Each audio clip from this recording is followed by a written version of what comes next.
All right, guys, so we are winding down rocks. We're going to talk about metamorphic rocks today. Note sheet here, you guys are getting pretty used to the routine. This slide here is the teacher who, like, you've been watching his 3 parts video, so this would be the last section of the rock organizer. It's linked here if you need it. His explanations are great. The main difference with metamorphic rocks are that metamorphic rocks get exposed to really high temperatures and really, really high pressures. And that smushing and that heat will change the composition of rock. It can even change its mineral composition, but it won't melt. If it melted, it would be an igneous rock. Metamorphic rocks are some of my favorites of how pretty they are. Some of them are sparkly. They're pretty neat looking. So how metamorphic rocks are going to form, we get high temperatures that come from being buried deep in the earth. Geothermal gradient, it gets deeper, it gets hotter the deeper that you go down. Then we also have what's called contact metamorphism from igneous intrusions. So you have that hot magma that's underground that's moving up in between the cracks. We talked about that when we talked about volcanoes and intrusive igneous rocks. That a hydrothermal solution or that igneous intrusion will actually touch and cook the rocks that are near it. So we call that contact metamorphism. When we have large areas of ground being pulled down in subduction zones, that we call regional metamorphism, because you have a whole section.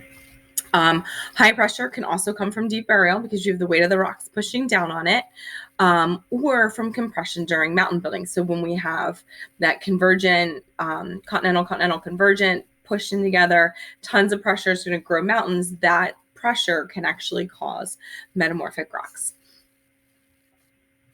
The minerals undergo what's called a solid state alteration. So they can change, the rocks can change colors, but they do not melt. That's the most important thing. They don't melt.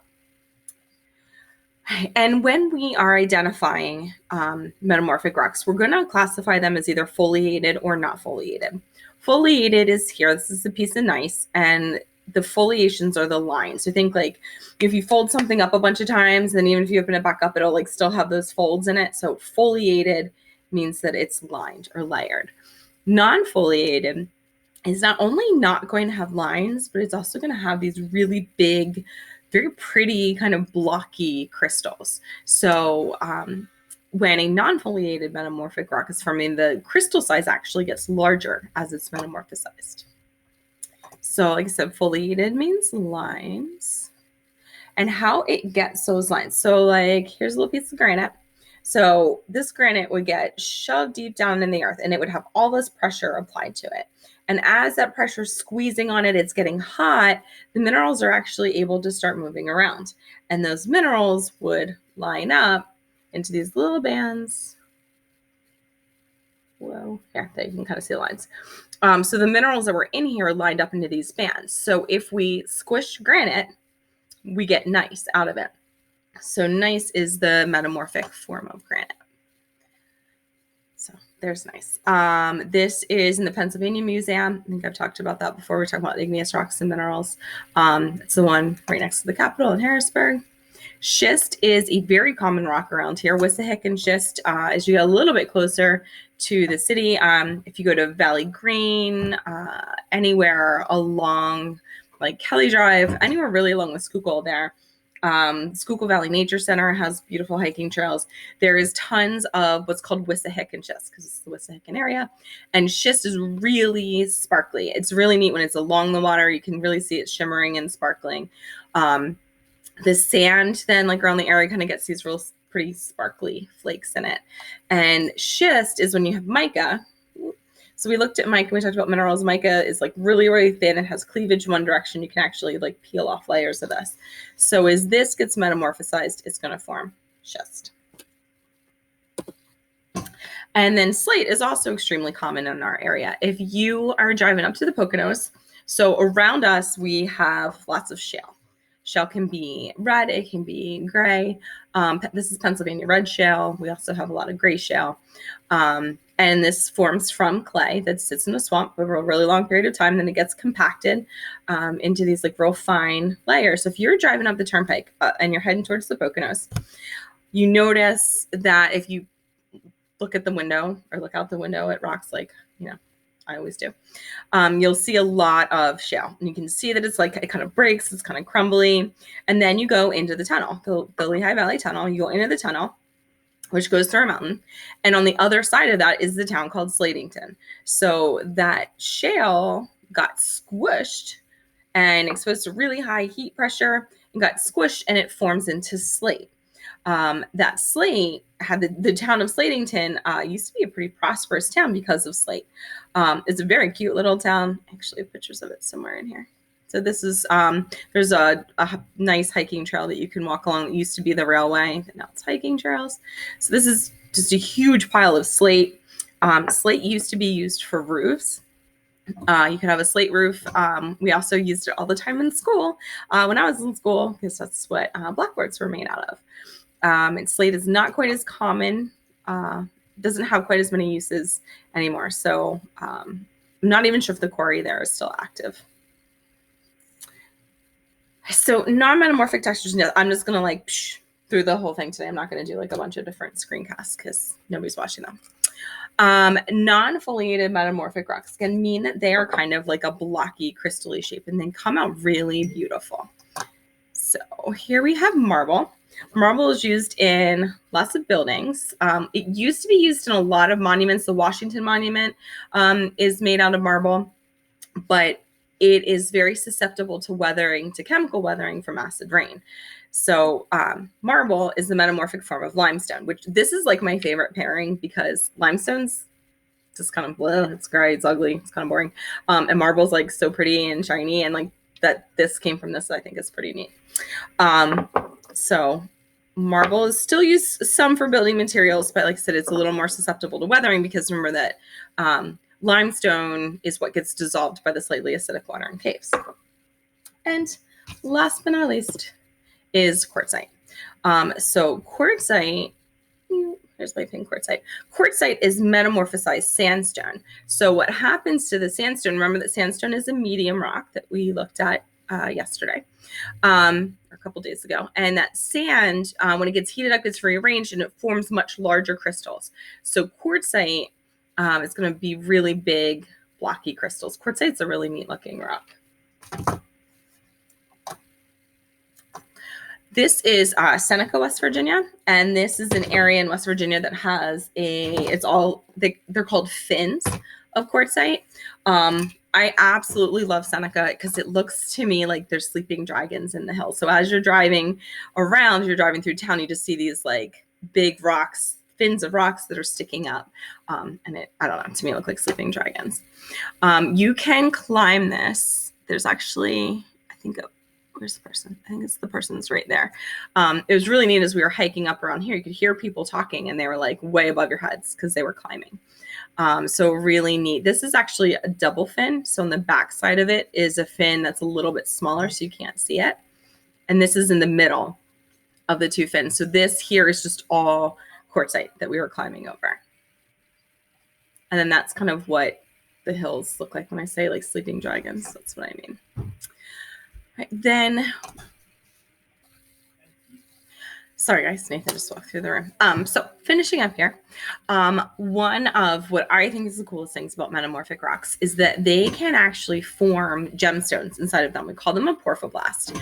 And what's so neat to me is that all this happens without it melting. So it's really, really heated up.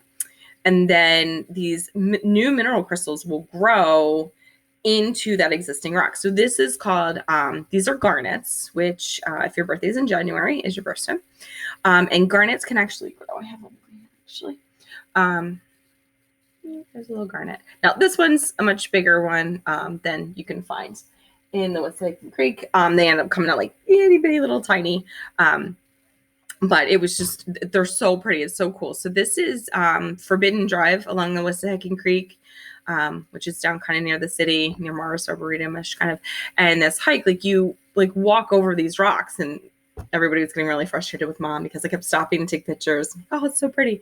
But these are actual garnets inside of the schist. And it's really cool looking. This rock is actually on my desk in my classroom right now because it's one of my favorite ones. And metamorphic rocks can be important. We use them in building materials. Marble and slate are both used in buildings. Like I said, the Washington Monument was made up of marble. We use marble for tiles. We use it in the bathroom.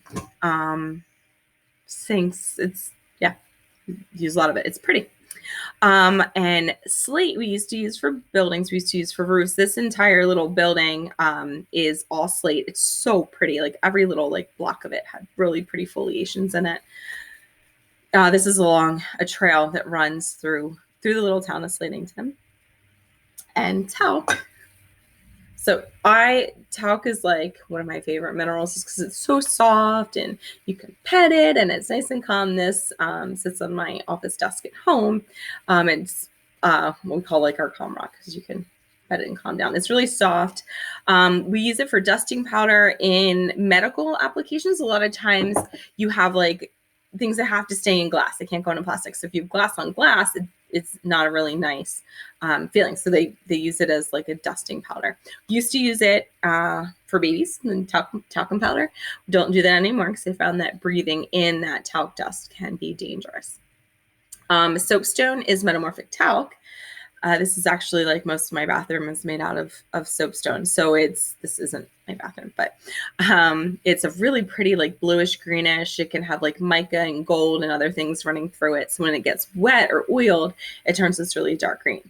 It is popular to use in kitchens. It is extremely soft because it's talc. So it scratches really easily, but it is a really it absorbs heat quickly and then radiates it out slowly. So like you could take something off your stove and like plop it down on the countertop and you're not gonna burn rings in it like I do to mine. So that's cool. And then asbestos, we used to think that asbestos was amazing. It's fireproof. So we're like, awesome, it's fireproof. Let's put it in everything. And if you watch any commercials, you know that asbestos, when it's inhaled, can cause, it's called mesothelioma, which is lung cancer from asbestos. I have a little piece here. It's kind of hard to see. Asbestos is so neat looking because it's fibrous. So you can see in that top picture there, you can actually like peel it. And we thought it was awesome, but again, turned out to not be so good. As long as it stays undisturbed, it's not gonna bother you. We find it in a lot of like old schools and old buildings, but once it gets into the air, it's dangerous. Valley Forge Park actually has a section of the park that has asbestos in it, and that part of the park you're not allowed to go into. It is naturally occurring because it's naturally in rocks. So as long as you're not like scratching it and breathing it in, it's totally fine. And last but not least, metamorphic coal. You probably have lots of this sitting around. This is graphite. And graphite is a carbon rock. And the way that the molecules are lined up, they can slide really easily over themselves. So graphite's used in what we call lead pencils. They're not lead, it's graphite. And when you write with a pencil, it's like really easy to write with. If you have a key that like sticks in your door, you're having trouble like getting with, you can take a pencil and rub it over the key and will actually lubricate that key. And like your key will work better. So fun fact. All right, so for metamorphic rocks, you just have a little big quiz here. Make sure you watch the video and read through the notes before you take the quiz. So I am your next day. You're going to you have rock cycle stuff. I'm not going to screencast over that because it's pretty self-explanatory. And then Friday, fun activity is a scavenger hunt. It does look like it's going to rain Friday, so if you want to do that earlier, you certainly can. You could finish up your work. I'm actually going to throw all of this stuff on live. It's Tuesday on Tuesday. So I actually have to go in and clean up my classroom tomorrow. So that's that. Please let me know if you need anything. I will probably hold office hours. I'm leaning towards Thursday or Friday just to kind of nudge some of you that don't have pretty grades right now. And then I am required to have office hours every day next week. So pop in and say hi because it's really boring when I sit here. All right, have a great week, guys.